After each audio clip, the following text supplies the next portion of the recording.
কড়ার মধ্যে পরিমাণ মতো সর্ষের তেল দিয়ে দিলাম, ফোড়নে একটা শুকনো লঙ্কা আর কিছুটা সর্ষে দিয়ে দিলাম। ফোড়নটা ভাজা হয়ে গেলে পরিমাণ মতো হলুদ গুঁড়ো দিয়ে দেব। নমস্কার বন্ধুরা, আপনারা সবাই কেমন আছেন? আপনাদের সবাইকে শখের রান্নায় আরও একটি নতুন রেসিপিতে স্বাগত জানাই। আমি আজকে আপনাদের কাছে জলপাইয়ের চাটনি রেসিপি নিয়ে এসেছি। আপনারা একটা লাইক দিয়ে শুরু থেকে শেষ পর্যন্ত দেখতে থাকুন।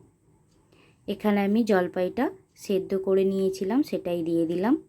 স্বাদ মতো লবণ দিয়ে দিলাম।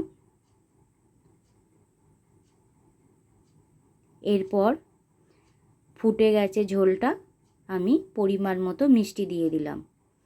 আমি এখানে গুড় ব্যবহার করেছি, আপনারা চাইলে চিনিও দিতে পারেন। মিষ্টিটা আপনারা আপনাদের পছন্দ মতো দিয়ে নেবেন।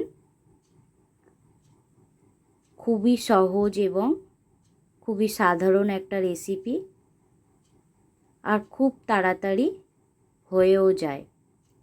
তো বন্ধুরা, আপনাদের আমার এই চাটনি রেসিপি কেমন লাগলো অবশ্যই কমেন্ট করে জানাবেন।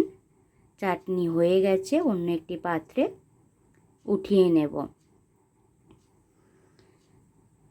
ভিডিওটা আজকে এখানেই শেষ করছি।